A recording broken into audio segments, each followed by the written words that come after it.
Atlılar yok beken esle, şair anam vadili. Atlılar yok beken esle, bular şundan atlılar idi.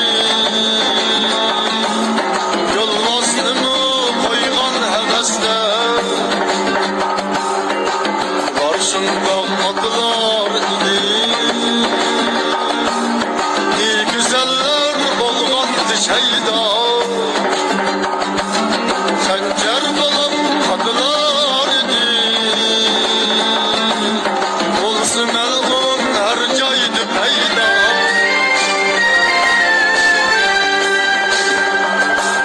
Neyzisinin uçuda çolpan, kılıcıda tanrım yalmuniye. Neyzisinin uçuda çolpan, kılıcıda tanrım yalmuniye. Vatan düştü oklar kalka, ayıkta mannem dolkuniye.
Aç verse anam donurdu,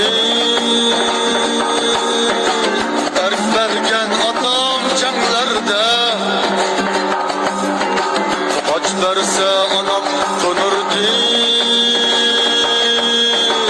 erk vergen atam cenglerde. Köynek verse anam hatadı, bayrak vergen atam zeferde.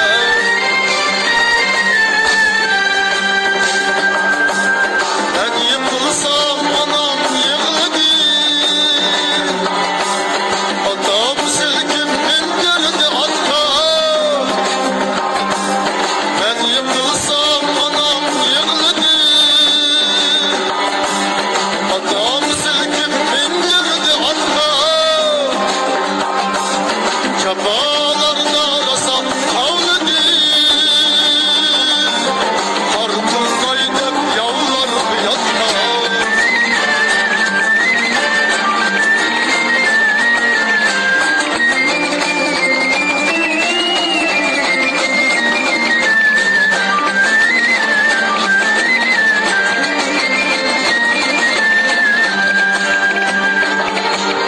Ben yedirdim himmet dersime, oydaki her bir kadakta.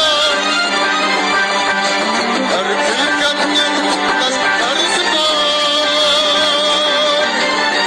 işletken hancer sadakta. Analım esminde yigit, can atılar canlarda şehit. ana